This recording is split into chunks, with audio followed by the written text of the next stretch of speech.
So again, it's always better to start early, and don't try to do that on last minutes, because we have we're gonna release the third homework, I guess, next week.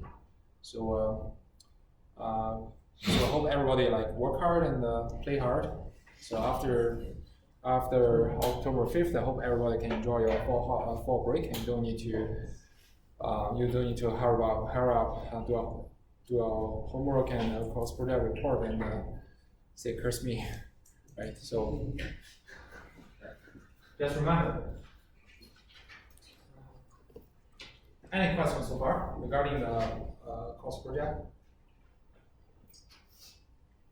So if you unclear about some details about course project, please look at the course website. We have provided sufficient information on that. Or if you still have any questions, just post questions on Canvas or come to the office hour and talk to me or our TM. Okay. So now let us talk about Bayesian decision theory. We were supposed to read one slide in the last lecture, but turns out we failed to do that. So, what is Bayesian theory? What is Bayesian decision theory? So before we talk about this, we need to know what's the difference between the decision and inference. So basically, our task is still to given some data x, we want to predict some quantity of interest t. Right? So this t can represent whether somebody got cancer or not, what's the stock price tomorrow, whether I'm gonna buy or sell my stock, or what's the weather conditions tomorrow, right? So suppose we have collected a bunch of observations and also the labels regarding t, right? The examples of t, and we build up our probabilistic models, and then our decision usually consists of two steps. So first step is called inference step. So basically, we want to determine either the posterior distribution of quantity of interest t given our observation x, or determine the drawn probability. And after we have determined this distribution, remember, basically we mainly care about the distribution, right? We still need to make a decision. You cannot say, okay, I give you a distribution, you do whatever decision, right? You need to tell, somebody come to examine, you need to tell him whether he's healthy or he's miserably having cancer, right? You cannot tell him, well, I believe you have a larger chance than 50% to have cancer right now. That's not allowable. You need to give a deterministic answer on that, right? Or whether you're gonna launch the missile or not. You cannot say, okay, I'm not sure, maybe 30% chance I will launch it or not. It's not acceptable in practice for you. Anyway, you need to make a decision. You need to determine the value of the t, right?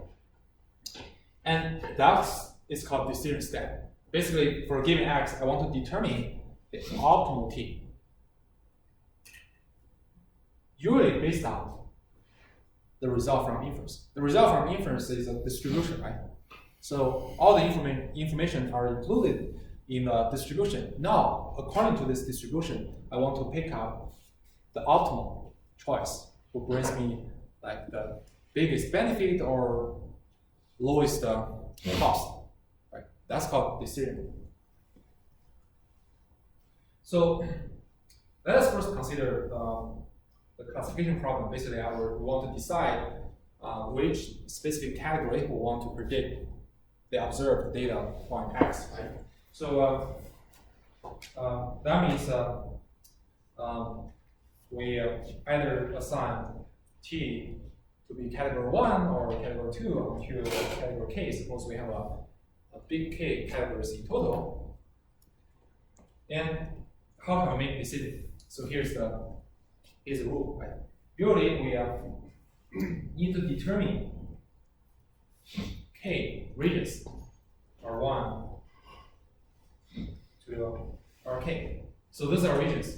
So if your x, your observation, X falls in a specific region, say RK, then we predict K to be a category C, category K. So you can imagine if your X is like a two-dimensional, in a two-dimensional space, then it's just in a plane, right? So you can partition this plane, say, into many regions, say R1, R2, R3, R4, right? So for actually observation X, right? If this falls in R3, then I decide the category T is 3, category 3, right? If it falls in R1, then we decide the category is 1, category 1, right? C1. Or R2 falls in R2, then category R2, category 2, and region 4, R4, category 4, right? So that's the basic rule of that. Then the K becomes how do we determine these decision regions.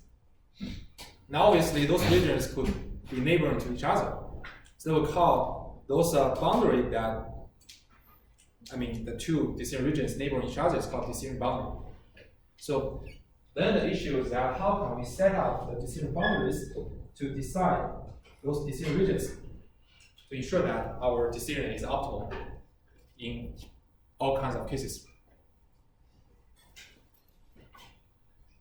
Let us start with a simple example. Right? Our classification is just binary classification.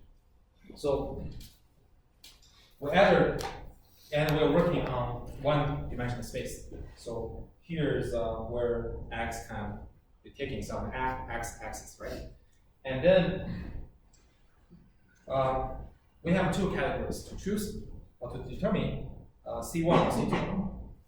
Suppose that when the true category T is C1, then the distribution of X will look like this way. So it's a density. You see the curve, right? And suppose when true category is C2, then the distribution of X is controlled by this density. It's more like a Gaussian-like density, right?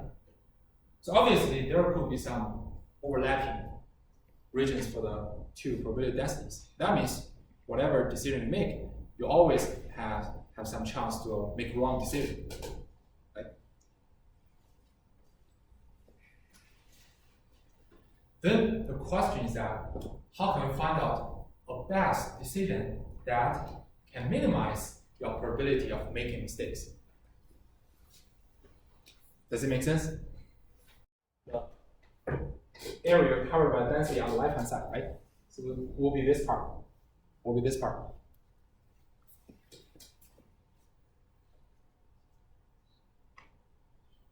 And a second case that adds the true category C1, but it falls in R2, right? Remember, now this part is R2. So then this probability is actually the density, the area covered by this density in this area, right? So it's another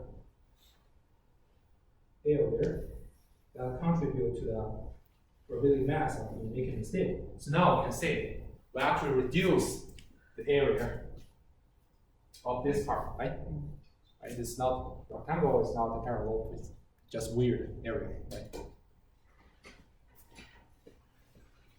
So we can keep moving until, okay, we're trying to decrease it until we arrive at the intersection of these two density curves. Any question? Sure, but for the Ex given C1, the area under that curve increases when we move it to the middle, right? Yeah, but it's offset by other areas. Yeah, so for P of X given C2, the area under the curve reduces, but for P of X given C1, the area increases as we move to the left. Yeah. So there is a fine balance that is being, there is a game that's being played between these. Yeah, of course. But in total, the total probability mass is decreasing, right? The decreased amount is represented by this area, right? And the increased amount is here, but you should add them together then. because this part have already included the increased amount, right? But in total, you actually decrease this part because this amount previously is accounted as the probability is accounted as the error probability when you for the opposite case, right? So when you move here, okay, you just throw out this error to another case, but at the same time you decrease the part of error here. So we can just try to move until we arrive at the intersection of two probability density curves, right? So the question is that can we further move the boundary to the left? What happened after that?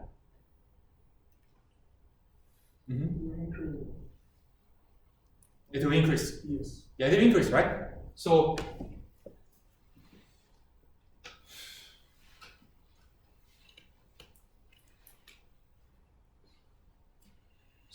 if we move it here, right? We can take a look whether our misclassification probability increase or not, right? So actually we increase by what? By this part of probability. So actually when we move to the intersection of these two probability density curves, we should stop because we have arrived at the minimum misclassification rate.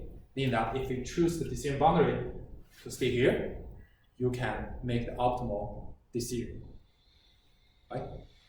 So that's kind of like the inference from plots, right? So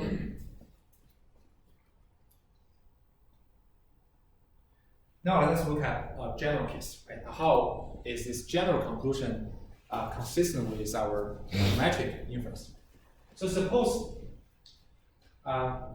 we are making decision for k classes. This is not binary classes. It could be like 3 classes or 4 classes. And in that case, we still want to minimize the misclassification rate, the probability that you make wrong decisions, right? But doing that kind of analysis is tricky. It's much trickier than the binary case. So instead, we're trying to maximize the probability you make a correct decision. Does it make sense? So maximizing the probability that you're correct is minimizing the probability that you're wrong, right? So the probability that your decision is correct, actually the probability of k cases, because you have k classes in total, each case will be like, okay, your true category is the k, and also your observation falls in the region Rk, right? Because your observation X falls in the region Rk, you will report your category to be Ck, and this is consistent with the ground truth. Right? So because you have k categories, so actually you have to sum up all the probability of all the k cases. Right? So this probability, I'm going to use the record. So this probability is calculated by the integral of the density x when the true category is Ck over the region Rk, right? Because it's the decision region, right? X falls in Rk, you're gonna decide x to be category Ck, right? So actually, this is a true density integrating over the appropriate decision region. So we can further decompose this joint probability as the marginal probability of x multiplying with this conditional probability, or in other words, posterior probability, that given x, your category is Ck. Does it make sense? So now the problem is that how can we find regions, the set of regions R1 to Rk, right? Such that this probability of correctness is maximum. So this actually is totally determined by the choices of Rk, right?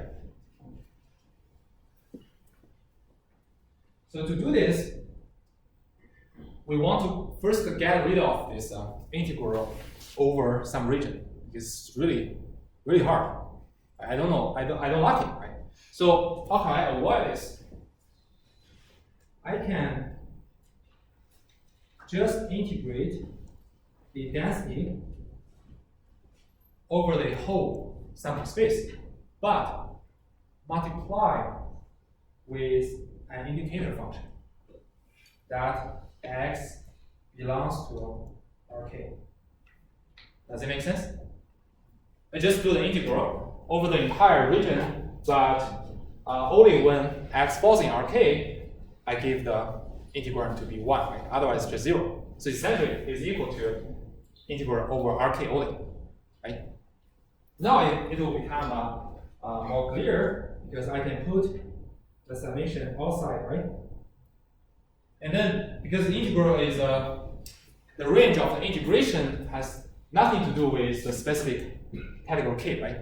So now I can move this summation inside the integral. So now I can move the summation inside the category.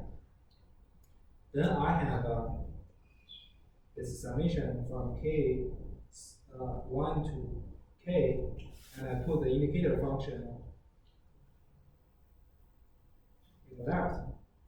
And then I use this decomposition, right? So it is P of say K given X, then multiplying with Px dx.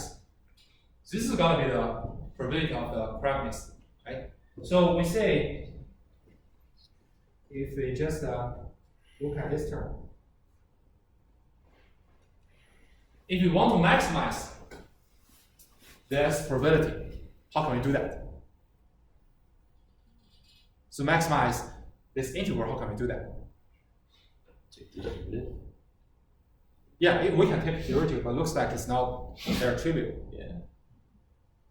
We can do it like a simple analysis.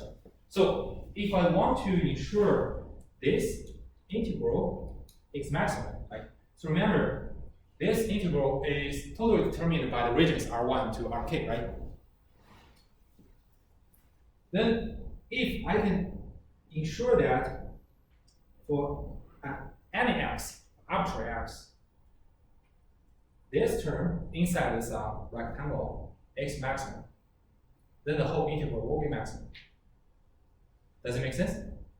So you're integrating Pix multiplying with some term determined by the regions. If I want to maximize the whole integral, as long as I can ensure for arbitrary x, this term is maximum, then the whole integral will be maximum. Does it make sense? Then the issue is that how can we ensure for arbitrary x, how can I get the maximum value of this term? So this term is the summation from category 1 to category K, and multiplying with this posterior probability. How can we maximize this?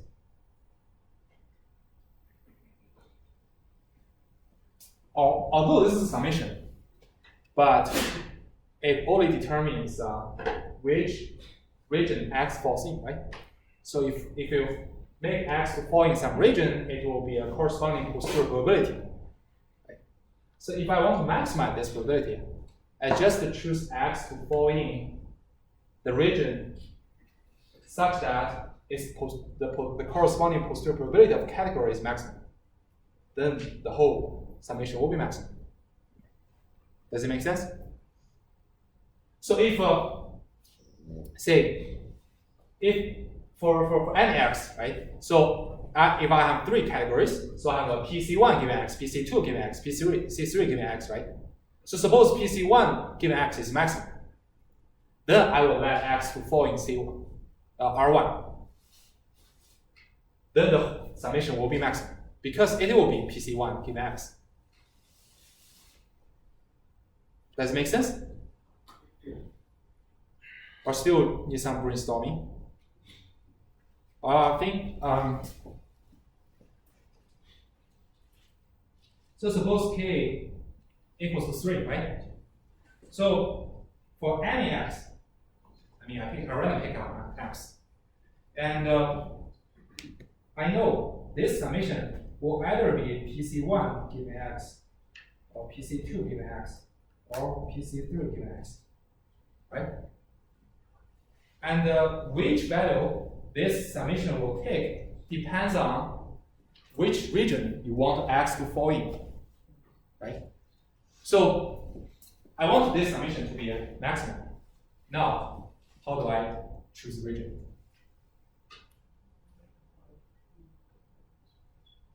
I want to choose the region such that the corresponding posterior category is the largest, right? Does it make sense? So suppose this one is like 0.8, this one is 0.2, and this one is 0.1, right? So I know the summation is essentially one of these three values, right? So it's determined by which region I want X to fall in. So obviously, because 0.8 is maximum, then I want X to fall in R1. Does it make sense? Right. Can you show the probability of correctness on that graph that you had for the mistake, like where it falls in? Like the we'll go to that graph later. But here I want to present you the general case. Yeah. So is this logic reasonable by everybody? Right? So now we actually come up the same rule. Right? We assign X to be the class, each X to have the class with the largest posterior probability P of CK in X.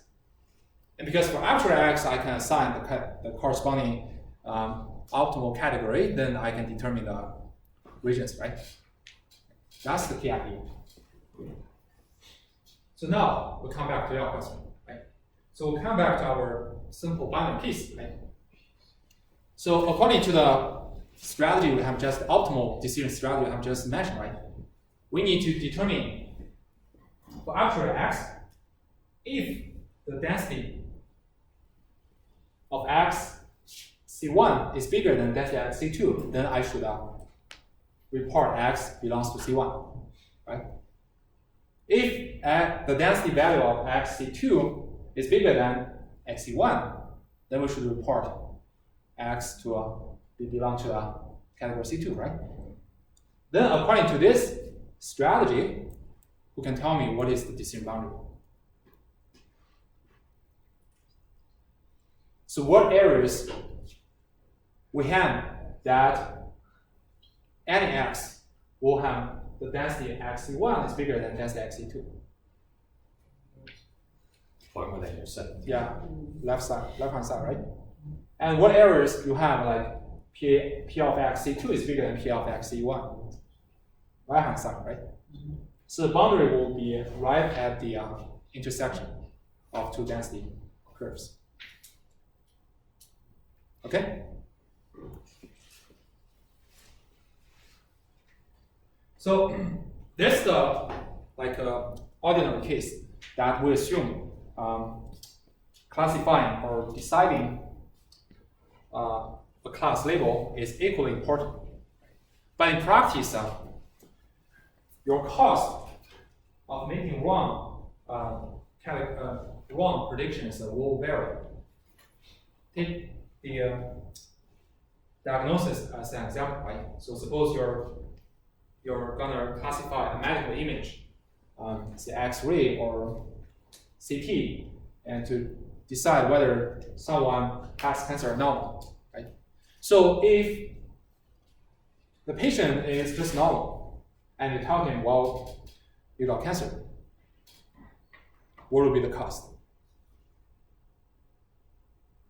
Some emotional cost, right? I may cry or whatever, feel very stressed, and say, okay, don't worry, let's do another test and third test, and ensure that ensure sedation is your diagnosis is not problematic. And then after second, third X-ray, you say, okay, it's normal, and maybe you're gonna celebrate, right?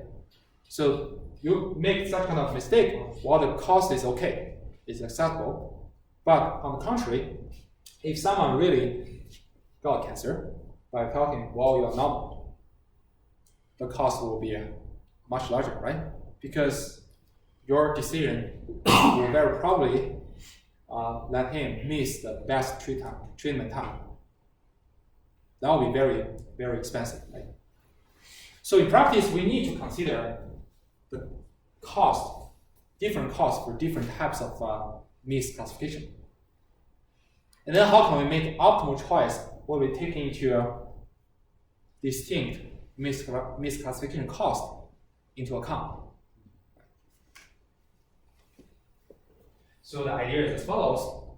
So we first associate the cost of classifying each true category K to category J with LKJ. So LKJ basically means that how much cost you're going to pay when you misclassify K to J, right? So obviously if K equals to J, then this cost will be 0. That means you are making correct prediction. And then we want to find a decision strategy that we can minimize the expectation of the cost. So basically you consider all kinds of the mistakes you are probably to make and average by the probability you make this mistake, right? And then you want this average cost to be as small as possible. Does it make sense? So if you write it down, it's just a summation over all possible mistakes, K and J, right? You misclassify K to class J, and here LKJ is a cost, and this density, this integral over the true density in a decision region RJ is just the probability to make such kind of mistake.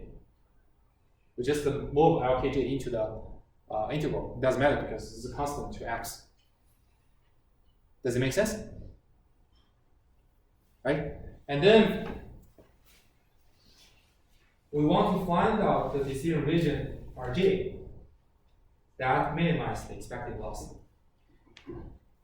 How do we do that?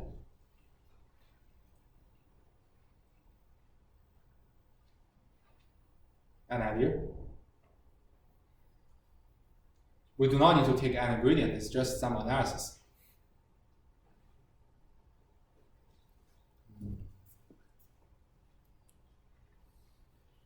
So again, we're gonna use the indicator function as we just used to illustrate the conclusion. Right? So that won't make people feel confusing. Like I want to remove the integration region. How do I do that? I just integrate over the whole sample space, right? And then I'm multiplying the integrand with this indicator function that x belongs to Rg, right? And then you multiply with LKJ, multiply with x, ck, dx. Does it make sense? Right. And the outside, I just do the summation over k and over j. Does it make sense? Okay. And then I can further decompose this drawn probability by the posterior probability of ck given x multiplying with px dx, right? So again, because there's nothing different for the integration region to different k and j pairs, so I can move the double summation inside. Right? So now I can move it inside. So I don't want to copy it, I just and here I can switch k and j, right? When I switch on k and j, I can move this indicator to here, right? And then, so this is an indicator that x belongs to Rj and sigma k.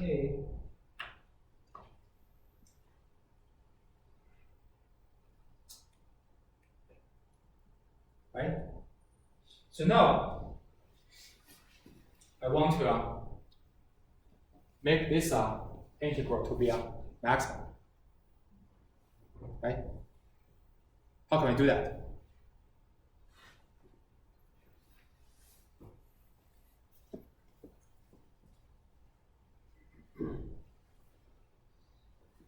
How can I do that? So again, we just need to take a look at this term, right? So again, this term actually is only determining the specific region J you want X to fall in, right? So I want to, for arbitrary X, this term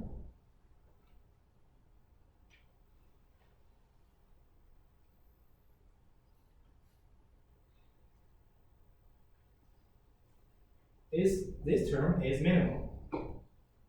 Now how do I choose that? How do I achieve this? Right? How do I ensure this term for arbitrary X is a minimum? It's just like the previous case we just mentioned, right? Because you have k regions, right? You have k possible values to choose, and for R1 you have this summation over k, LK1, PK, CK given X, right? And for R2 you have another summation over k. So you just pick up the one as the largest summation here.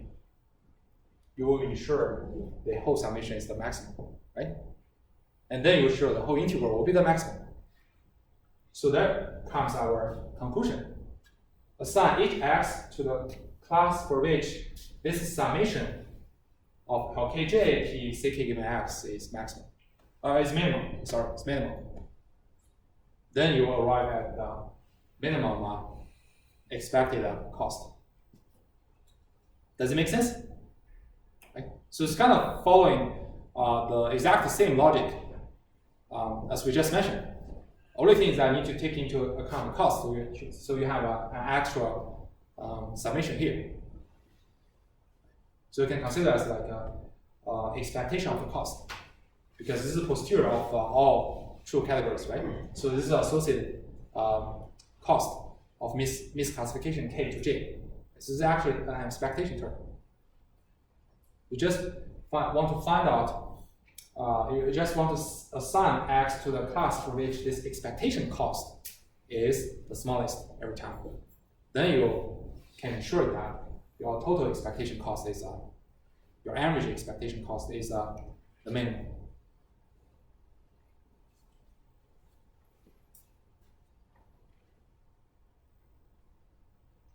So sometimes, like as we mentioned before, right? So if we do not consider the cost, we just pick up the category who has the largest posterior probability, right? But if the largest probability is still too small, then probably we should not make any decision and wait for a while, wait for more evidence or collected. This is called decision. So oftentimes we set up threshold theta here. It's a green curve, and we make a rule that if your largest posterior probability is still still below theta, then I'm not going to make any decision. I want to wait until enough evidence is collected. Then the region X falls in such that you reject the decision. It's called reject region. So you can say it's here, right? Because in here you can see no matter who is larger, the largest probability is still below the threshold theta. So this is a concept called reject region. So now let us look at decision for continuous variables. So in this time, we want to directly give the prediction for a continuous variable, and in the inference step, we're still determining the drawn probability of X and T, or the posterior probability of T given X. Then the decision step, we want to make an optimal prediction Y of X for T.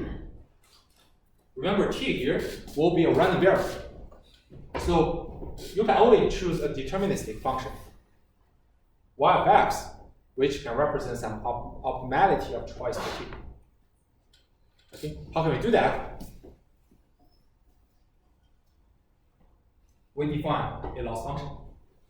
So the loss function measures the cost that you predict t as yx. This cost is determined by yourself. You can use whatever metric you want. Right? And I want to consider all possible choices of x and t, so I want to take the average, the expectation, with respect to this joint probability x of t, x and t. So it's called loss function. Then, to find out the best decision strategy, we want to minimize this loss function to find out what is the best decision function y of x. Does it make sense? So then the question is, how can we choose this loss L, right? A very commonly used strategy is to choose a square error. Square of the difference between your decision function and the value of t. And then we want to know if we choose the square loss, what will be the optimal decision function y of x, right? So optimizing this function is pretty straightforward, so I won't show any details, but I can tell you the optimal decision function is the posterior mean of t given x. So expectation of t given x. So now we can say a bit advantages because I want to advocate Bayesian again. Right? So this one is an expectation rather than some mode. So remember, if you use like non-Bayesian approaches, very probably you just want to maximize the probability, right? If you want to do the map estimation, if you use map estimation as your decision function, then yx will be the maximum value of the posterior density, right? But the maximum value of posterior density is not necessary to be the expectation of the posterior density. To give you an example, suppose your posterior is like 2 mole, right? So the map estimation will stay here. If your optimizer is like strong enough, you end up with this global maximum. This is your maximum of your posterior density, right? But according to Bayesian decision theory, the optimal choice should be the expectation over this density. So obviously, this will not be the expectation of the posterior density. So the posterior density will be around here. So you see the difference, right? So if you use map estimation, that won't be the optimal decision. So now we have gone through this small topic to give you like basic concepts about how to use Bayesian decision theory to make optimal decisions in practice. So what do you need to know? What is decision? What's the difference between decision and the inference? And how to find the optimal decision regions for classification. And in two cases, one case is that you consider all types of mistakes that have the same cost. The other case is that you consider different costs. Right? And how to find optimal decisions for continuous variables. And a special case that if you choose square laws, it turns out the optimal decision will be the posterior expectation rather than posterior mode. So any questions so far?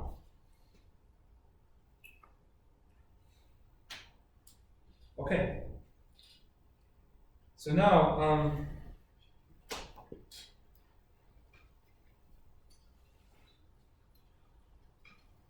we'll come to the first type of probabilistic models we want to discuss. It's called generalized linear models. So, so far, we have reviewed and learned a lot of like fundamental knowledge, right? So as we mentioned before, those are just like bricks, like materials. Only build upon them, we can build up a variety of probabilistic models, Bayesian models, and the corresponding inference algorithms, right? So like generalized linear models, like graphic models, which is a marriage between the probability theory and graphical graph theory, Bayesian neural nets, Gaussian processes, Bayesian non-parametrics, which we won't cover this semester. And associated with those models, we need to develop like efficient inference algorithm. Otherwise, the model is just model, cannot be useful. Like Markov chain, Monte Carlo, variable inference, message passing, class approximation, etc. Right? So from now on, we come to the next stage. Well, in the remaining part of our semester, we're going to discuss several important and very popular probabilistic models and the general framework. And at the same time, because when we introduce models, we want you to try those models rather than know, oh, it looks like this. Right? You need to know how it is applied, or whether it works. Right? So we will discuss efficient posterior inference algorithm for them. But anyway, we'll start with the generalized linear models. Because conceptually it is easy, but in practice it's not easy at all, and it's also very widely used. So here is the outline for the generalized linear models. So first we're going to review the linear models for regression, but there will be some like difference. When we consider we want to do Bayesian linear regression, what is the posterior distribution change when you add more and more samples? And then linear models for classification, we'll discuss about like Bayesian logistic regression and Bayesian probability regression. And then generalized linear models. When we extend linear models to exponential family, what's the concept of link function? So actually for arbitrary outputs, you can always assume there's some linear structure inside it. And the only difference is that how do you link the output to the real observations through different likelihood functions. So here's the linear models for regression. So of course, we'll first talk about linear models, but it's different from the linear models we have before, because our linear regression can deal with nonlinear problems. And then we'll talk about the concept about overfitting and the idea of regularization, Bayesian linear regression, predictive distribution, and concept of empirical base. So first, what is linear regression? Right? So everybody has learned that before. So it probably is the simplest model. Right?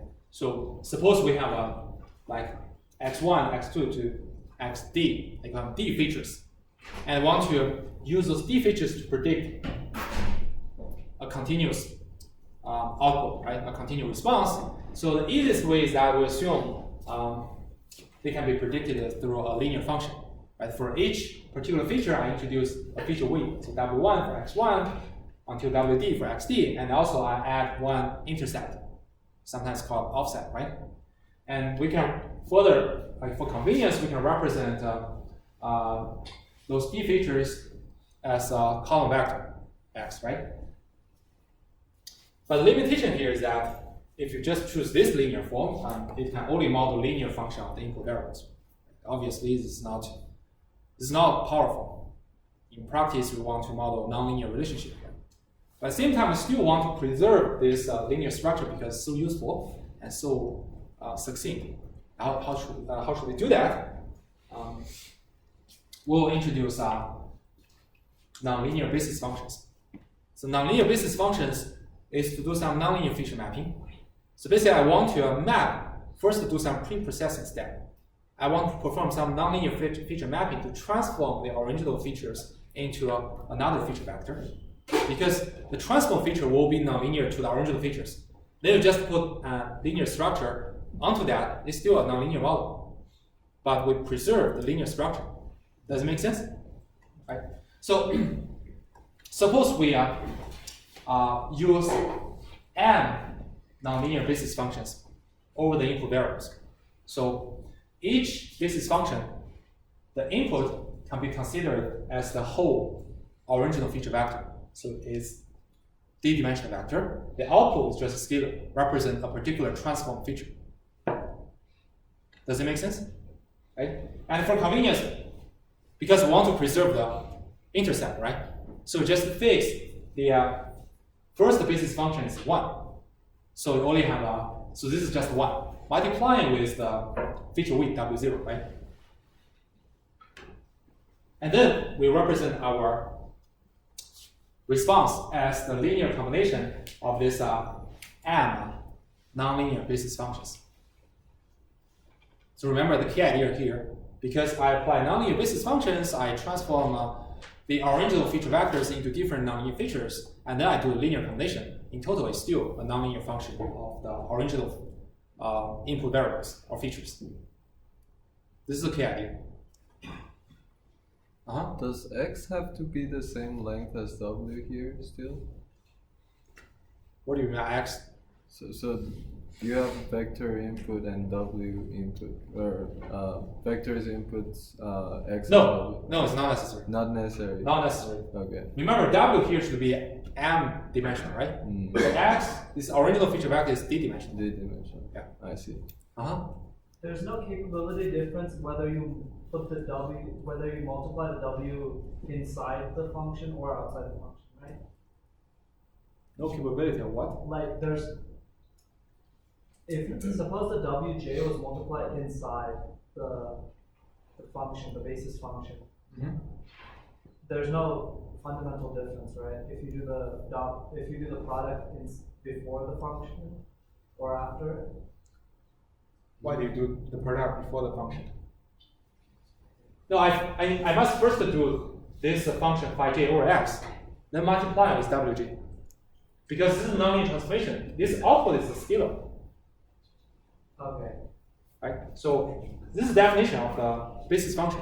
It maps the original feature vector to some scalar. So you can consider phi j is kind of nonlinear function of the original feature vector x, right? And then you multiply it with the scalar weight wj. Okay? Any question? This is our basic setting. Because in this framework, actually, you can do whatever nonlinear regression problems by yourself, but all the linear structure and properties we have already preserved. Right? So here is an example, right? So suppose your feature vector, the original feature vector is just one dimension. You only have one feature in the original setting, right? So I can still define a bunch of nonlinear basis functions, like the jth basis function is x to the power of j. Right? So this is called polynomial regression. And I can also find out a set of mu j s, and I define the jth basis as just exponential to the power of minus x minus mu j squared over 2s squared, similar form to Gaussian, right? And or I can use the sigmoid activation function to do that as well. So you can see it's flexible to choose whatever nonlinear basis you want. And for the bigger than one, I mean that originally you have like multiple features. So you can also define like phi gx is just take the jth element x. That essentially does not do any nonlinear feature mapping, just preserve the original feature mapping, right? Or you can choose to do a little transformation of the original feature. See, you take sin saddle over xj. Right? So through the nonlinear basis functions, we can model nonlinear functions while maintaining a linear structure. That's the benefit. And now, given your ground truth function as a linear combination of a set of nonlinear bases, next, how can we model the observations? Right? So in the Bayesian framework, we always assume the observations is corrupted, is the ground truth function corrupted by some random noise. Because this is continuous, it's natural to assume it comes from a Gaussian distribution and corrupted by some random noise with the precision beta, right? So this is a precision because inverse variance. And then consider an observed data set. See, suppose like we have n pairs x1 t1 to xn tn. Then we can use we can write down the likelihood function, right? So if it's IID, then we just multiply the likelihood for each pair of the instance x1, t1, x2, t2 until xn tn, right? And now we want to obtain the maximum likelihood estimation. How can we do that? Oh, first, I want to mention that for convenience, we write down this bolded phi as the the output of the m nonlinear basis functions. So it's an m by 1 vector. And then W represents the feature weight vector, which is also m by 1. So this becomes an inner product. Does it make sense? It's just some more succinct representation. And then if you take logarithm of the likelihood, you just take the summation over logarithm of those normal distribution, and you merge the terms and end up with three terms. The first term is half n times logarithm of the preceding multiplying with this constant minus beta times this error term. So this error term is half of the square of the error over each instance, the square of the difference between your observation and your prediction.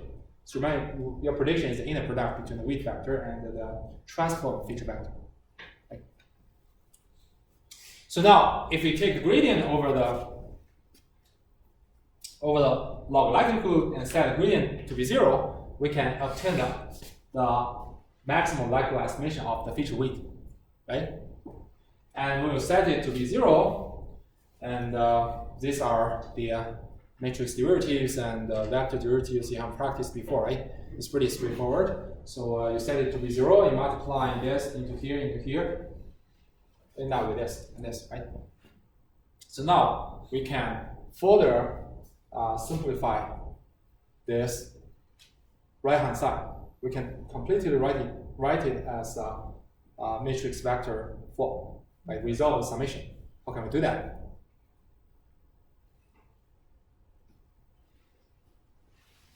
And we can try it ourselves, right?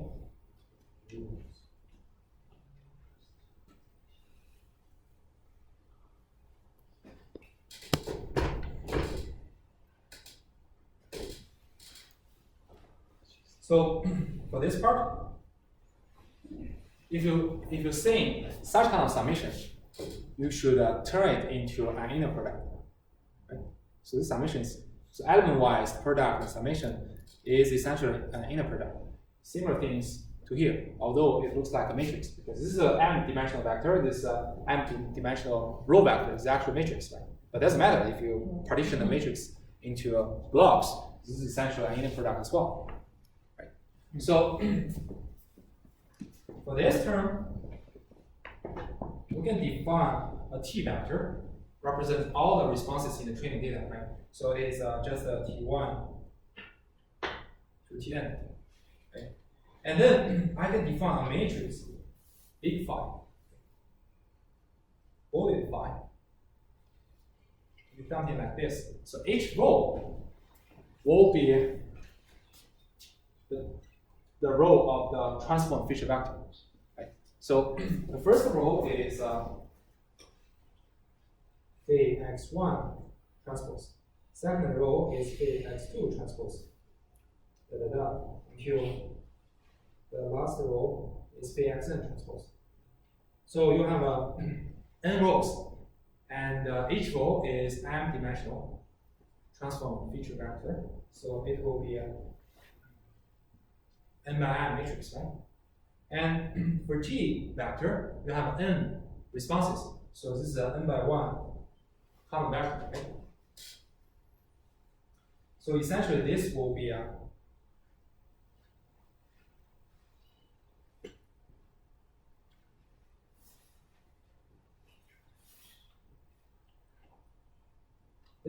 T transpose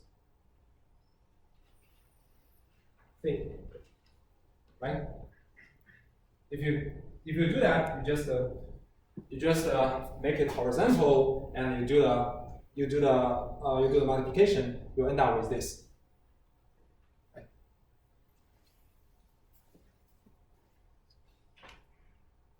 So if you do the transpose of T,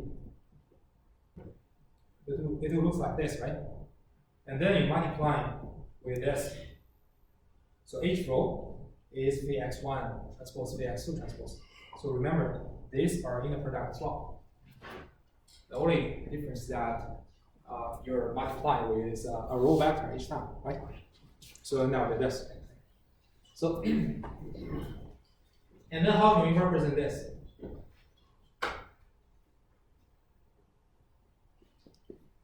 This is essentially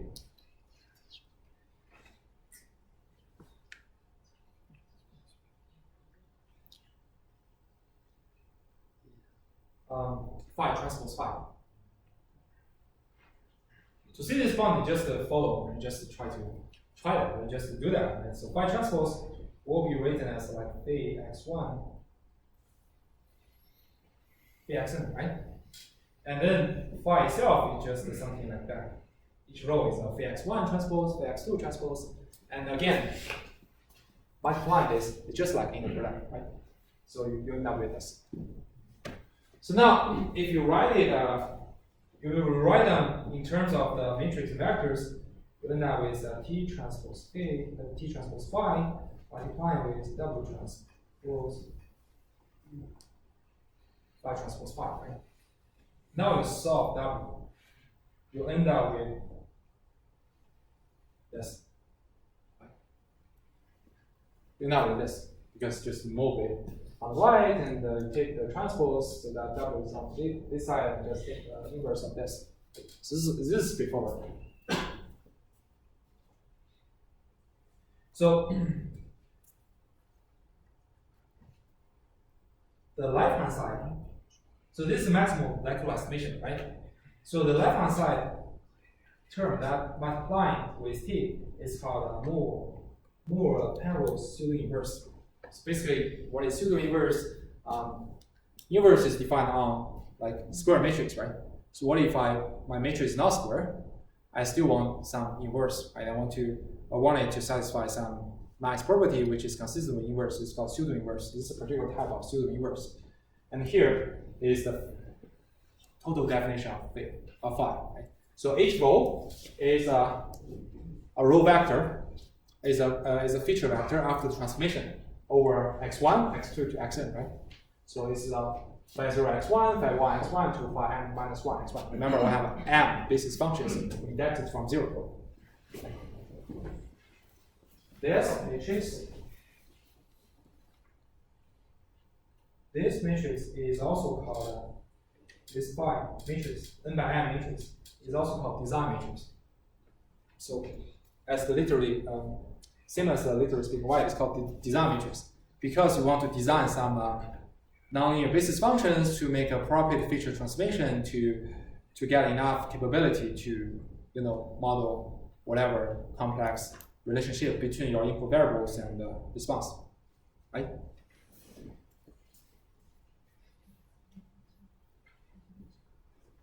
So now we're gonna switch back to the design matrix. So everybody is comfortable here, right? So now let us consider the case the polynomial regression, meaning that our basis function is just the x to the power of something, power of the order, right? And we only have one scalar feature in our original setting. So then our prediction of each response can be written as this summation, right? W0 x to the power of 0, W1 x to the power of 1 until xm to the power of m. Right? The issue is that how do we determine the highest order we can choose? That is, how do we determine m?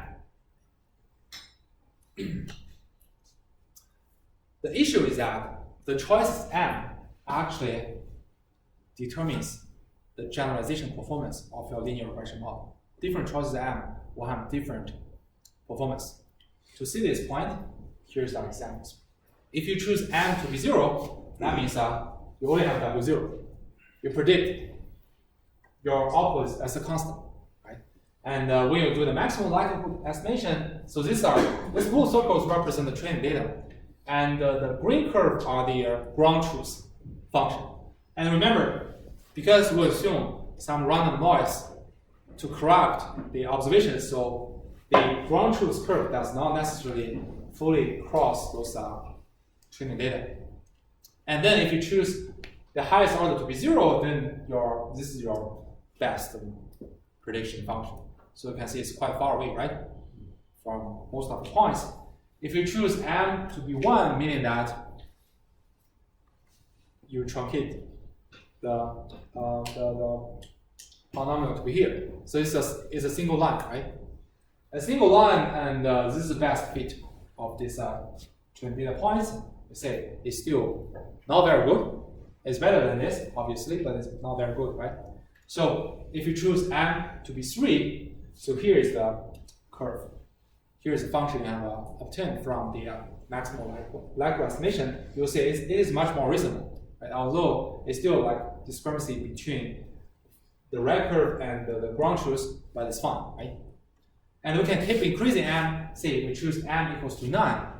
What happened is kind of weird.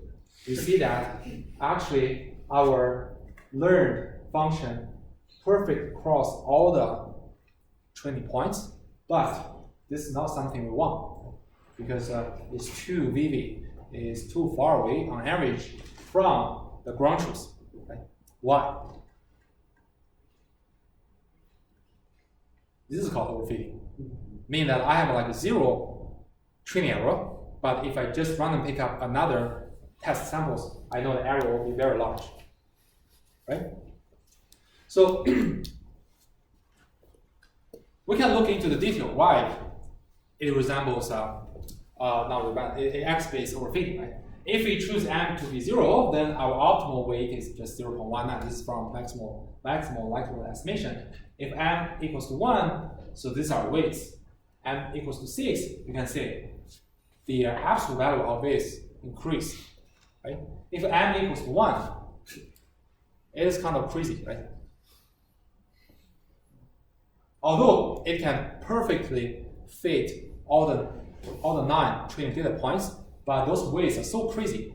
If you change the input feature a little bit, you can say the output will vary a lot. That's why the prediction on some unseen examples will be very bad. Right? And how can we address this problem? How can we address this problem? Regularization. What? Regularization. How do we regularize it? By punishing it for large weights. For the what? By putting a loss function for large weights. Yeah. That's quite intuitive, right? So I don't want the weights to grow so crazy, right? I want it to be reasonable. Say like 0.82 or 1.27 is reasonable, right? I don't want it to be like over 1 million. How can we do that? Oh, this is some typical overfitting behavior. So the blue curve represents the training error, and the red curve represents the test error. So you can see when we increase the order, the highest order for the polynomial regression m, the training error keeps decreasing, right? Until you choose 9, it arrives at 0, right? But at the same time, your test error goes up significantly. This is typical overfitting behavior. So to address this problem, as you guys just mentioned, right, we should constrain weights from growing too big. I don't want it to be large unless it's supported by data. If it's supported by the data, then probably I can allow it to grow. Otherwise, I encourage all the weights to decay towards 0. That's the basic idea. And how can we do that? In addition to the square loss, we'll append another regularization term. Right? It's called EWW.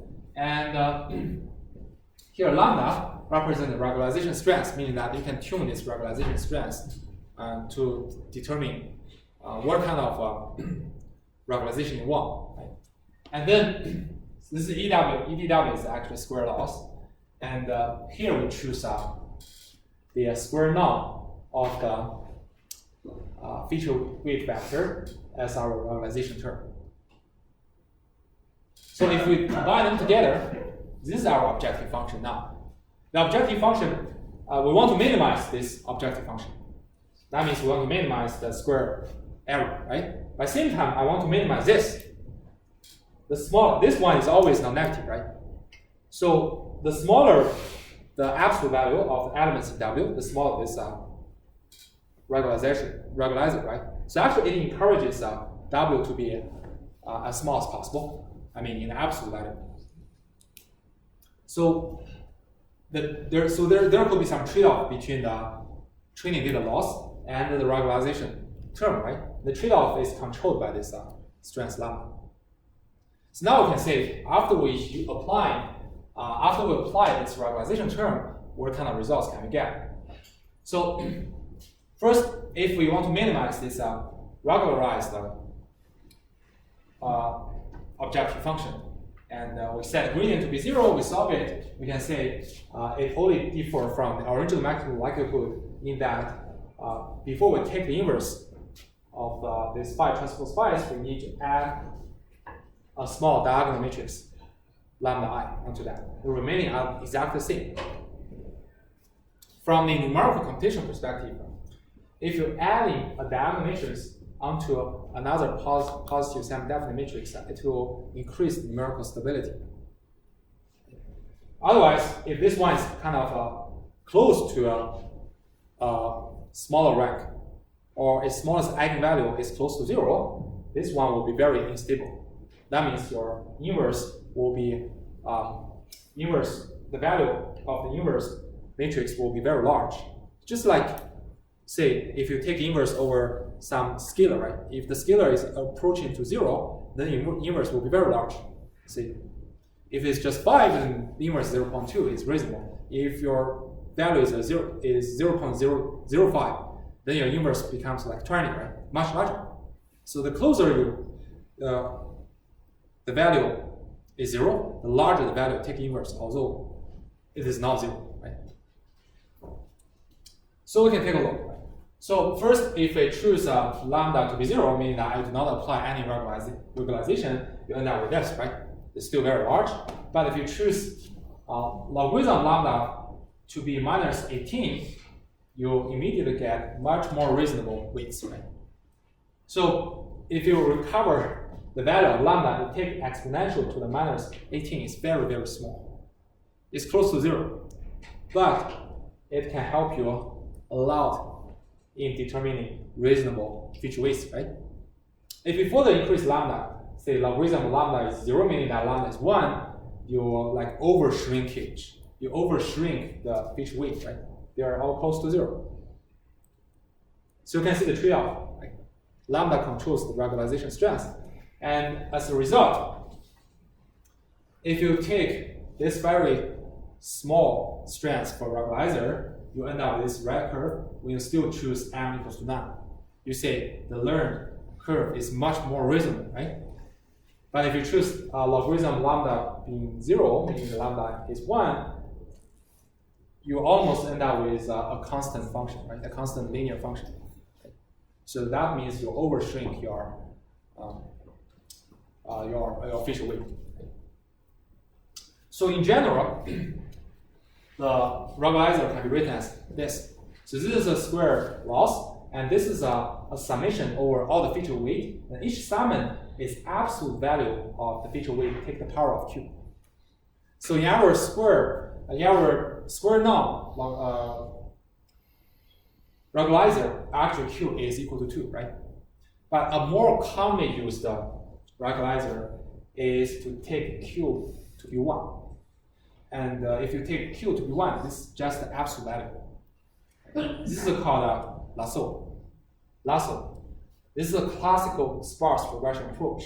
And if you take q equals to 1, you run this optimization, minimize it, you end up with many w feature weight directly being 0. And in general, the smaller q will lead to sparser models. And you can take q to be real values like 0.5 or 0.2. It is possible, but people rarely do that.